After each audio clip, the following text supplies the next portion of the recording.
और जिन्होंने हमको बुलाया था वो कहाँ है?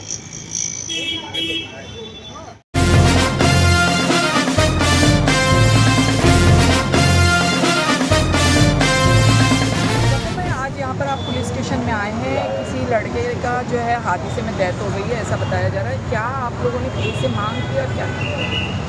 देखिए, जो बच्चे के साथ एक्सीडेंट हुआ है उसको करंट लग करके उसका इंतकाल हुआ है। वो कुछ ऊपर शायद हाई टेंशन का तार था और वो कुछ बिल्डिंग काम चालू था रूम रिपेयरिंग का, उसकी वजह से उसका इंतकाल हो गया। लेकिन बात उसमें ये है कि इंतकाल हो गया, उसके बाद वो परिवार रहमानिया पहुंचा। रहमानिया पहुंचने के बाद कुछ लोगों ने उनके परिवार के साथ मारपीट की, ऐसा उनके परिवार का कहना है कि उनके परिवार के साथ मारपीट की गई। मुझे बड़े अफसोस के साथ ये कहना पड़ रहा है कि किसी के घर में ये हादसा हुआ है, उसके परिवार का के लोग किसी बच्चे की, जवान बच्चे की जान चली गई है। वो मज़दूर आदमी है, अगर वो कुछ कह रहा है, समझिए वो फ्रस्ट्रेशन में अगर कुछ कह भी दिया होगा, तो जिन लोगों ने उसके साथ मारपीट की उसके साथ मारपीट नहीं करना चाहिए था। बॉडी कलवा हॉस्पिटल गई थी, आज पोस्टमार्टम करके यहाँ आई है। उसके परिवार में बहुत ही लोग नाराज़ थे। लोग कह रहे थे कि हम बॉडी को घर पर नहीं लेकर के जाएंगे, हम पुलिस स्टेशन के सामने बॉडी को रखेंगे, हम एहतजाज करेंगे। लेकिन हमने उनसे रिक्वेस्ट की कि शहर के माहौल को, ठीक है, आपके साथ अगर पुलिस का कोई दोहरा रवैया रहेगा तो हम आपके साथ में खड़े हैं। हमने सीनियर साहब से पूरे परिवार के साथ मुलाकात की। हमने कहा है कि इस केस की पूरी तरीके से इंक्वायरी की जाए। जो भी दोषी है, चाहे वो कोई भी हो, किसी का भी बंदा हो, कोई भी हो, उसके ऊपर सख्त से सख्त कार्रवाई की जाए। परिवार से हमने बात की, परिवार ने कहा कि हम भी यही चाहते हैं, हम बात को बढ़ाना नहीं चाहते। हमने इनसे रिक्वेस्ट की है और ये परिवार जो है वो बलरामपुर का है, बलरामपुर बॉडी को भेजना है एम्बुलेंस के ज़रिए। अभी इन लोगों ने कहा है कि हम बॉडी को बलरामपुर लेकर के जाएंगे। तो इस बात पर आपको सीनियर साहब की तरफ से क्या आश्वासन? सीनियर साहब ने एकदम स्पष्ट तरीके से कहा है कि जो लोग दोषी हैं, जो इनके परिवार को अभी भी डरा रहे हैं, धमका रहे हैं, चाहे वो किसी राजनीति पार्टी के लोग हो या किसी राजनीति नेता के संरक्षण में हो, उनको हम बख्शेंगे नहीं। उन्होंने जो मारपीट की है इनके परिवार के साथ में, उसके ऊपर हम FIR दर्ज करेंगे। कौन थे वो मामले में कुछ स्पष्ट हो पाया? कुछ लोग थे, मैं तो नाम तो नहीं जानता, लेकिन कुछ बता रहे हैं कि दरगाह गली के कुछ लोग थे।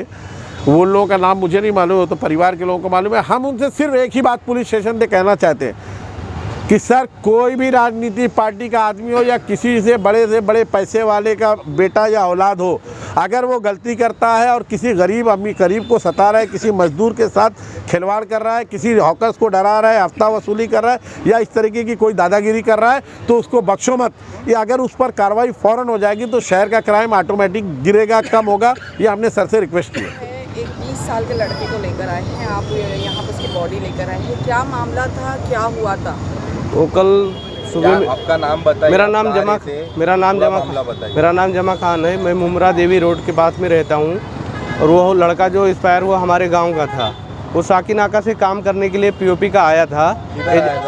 ये अपना खड़ी मशीन के पास में एजाज कॉन्ट्रैक्टर है कोई, तो उसने बुलाया था और वहाँ उसके बाद में उसके भाई को फ़ोन गया 3 बजे कि उसका भाई का करंट लग के एक्सपायर हो गया है। वो लोग रहमानिया हॉस्पिटल लेके गए, तो उसने फ़ोन किया, हम गांव वाले उसके सब लोग पहुँचे वहाँ पे रहमानिया हॉस्पिटल पे। तो वहाँ जिसका घर पे काम चल रहा था, उनका नाम नहीं, सलमान करके है कोई, तो वो लोग आए और उसके बाद में हम लोग बोले कौन जिम्मेदार हो है भाई, कैसे हुआ हमारे गाँव वाले का इसका डेथ? तो वो लोग बोले कि मैं जिम्मेदार हूँ। 4 लोग जिम्मेदारी ले रहे थे। फिर हम लोग बोले नंबर दो और फ़ोटो लेने लगे, तो मोबाइल मेरा छीन लिया उन लोगों ने और हमारे लोग जो थे लड़के, उनसे मारपीट करने लगे वो लोग। किसने मारा ये? वो सलमान ने ही मारा? हाँ, सलमान था एक, और उसमें 10-12 लोग थे। अच्छा, हम लोग नाम नहीं जानते उनका। एक सलमान, उम्र क्या है? और ये लड़का जो एक्सपायर हुआ है इसका नाम ये सालिम है और इसका उम्र 20 साल है। 20 साल है। हाँ, तो ये कल हादसा हुआ और उसका पूरा बॉडी जल गया है। उसके बाद अभी आप इधर मुमरा पुलिस स्टेशन में? हम मुमरा पुलिस चौकी हम लोग रात में ही आए थे हमारा कंप्लेन लेने के लिए। फिर हम लोगों को शिवाजी भेजे हॉस्पिटल में, उसका अभी पोस्टमार्टम हो गया। अभी हम उसकी बॉडी गांव लेके जा रहे हैं और जिसका भाई है हमारा नदीम, वो अंदर में साहब के पास गया हुआ है NC करने के लिए FIR। पुलिस से क्या मांगे, क्या इन पे मामला दर्ज होना चाहिए? हम लोगों की यही मांग है कि हम लोगों को इंसाफ मिलना चाहिए और जो लोग मारपीट किए हैं उन लोगों के खिलाफ कड़ा एक्शन होना चाहिए, क्योंकि हमारा भाई भी गया और हम ही लोगों को दादागिरी करके मार भी रहे थे वो लोग। क्या कह रहे थे मार पिटाई करने के बाद? यही हम लोग यही बोले भाई जिम्मेदार कौन है इसका बॉडी पहुंचाने का, इसका माँ बाप गरीब लोग हैं, इसका कुछ होना चाहिए। उसके लिए वो लोग हाथापाई पे आ गए, बोले फ़ोटो क्यों लिया, हम लोग नंबर मांगने लगे फ़ोटो, उसके लिए हाथापाई के और 4-5 लोगों को मारे। वहाँ हॉस्पिटल में भी पता कर सकते हैं, वहाँ कैमरे में भी देख सकते हैं। जो आपके जो रिलेटिव वाले यहाँ पे काम करने आए थे जी, वो प्राइवेट एजाज कॉन्ट्रैक्टर नाम है एजाज, और उसने मोबाइल भी कल से बंद कर लिया। हमने पुलिस चौकी में उसका नंबर भी दिया है और उन लोगों ने मोबाइल स्विच ऑफ कर लिया है, अभी तक उनका कोई खबर नहीं है। आप पुलिस स्टेशन आए थे, आप क्या मामला है, आपको पुलिस की तरफ से क्या आश्वासन मिला? पुलिस के सर से मिले, हम लोग को इंसाफ चाहिए, इंसाफ बोले देने के लिए। अब पुलिस को कार्रवाई करे अपनी। ये लड़का जो था 20 साल का कहा जा रहा है, ये यहाँ पर जो है पीयूपी का काम करने आया था। आपको कैसे पता चला यहाँ पर यह हादसा हुआ? ये मैडम हम लोग को फ़ोन आया, हॉस्पिटल में गए तो यहाँ सब दरगाह गली के लड़के लोग लेके पुलिस उसको मृत्यु हो गई थी, तो उसको हॉस्पिटल लेके गया रहमानिया हॉस्पिटल लेके गया तो मृत्यु हो चुकी थी पहले। उसको वहाँ लिटा के फिर हम लोग का वो मांग रहे थे ये बच्चे से कि आप अपना वो दे दो पिन का आधार कार्ड, तो ये नहीं दिया। उसके ऊपर बात चल रहा है तो बोले कि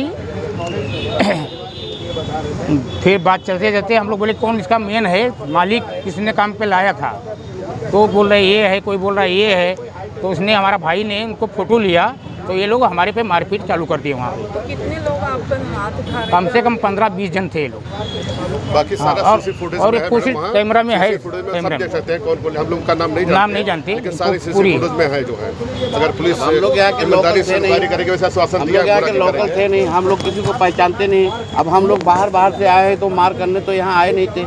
हम लोग अपने पेशेंट को देखने आए थे कि आदमी ऐसा हो गया, कैसे क्या है क्या नहीं, उसको कैसे क्या करना है। अब यहाँ पे दादागिरी करके मतलब ये सब काम किया गया है नाजायज। अभी आपको पुलिस की तरफ से ये आश्वासन मिला कि कंप्लेंट दर्ज? हाँ मिला। सीनियर साहब ने भी बोला, शाम को भी बोला, इतने टाइम भी बोला है कि मैं इसका कार्रवाई करूँगा, मैं कैमरे से सब निकलवा रहा हूँ कि कौन क्या है। हमें ये चाहिए कि हुआ तो जो हुआ, वो आदमी मारा, करंट मारा, ठीक है, जो भी हुआ उसका इंसाफ चाहिए। ये लोग जो बाद में हम लोग के ऊपर हमला किए, क्यों हमला किए? हमारी बॉडी को तुम अपने मर्जी से क्यों लेके जा रहे हो एम्बुलेंस में लाद के? जिनके घर पे वो काम कर रहे थे वो उनका नाम बताएं? नहीं, हमको घर भी नहीं दिखाए, जानते नहीं थे कहाँ पे काम कर रहा था।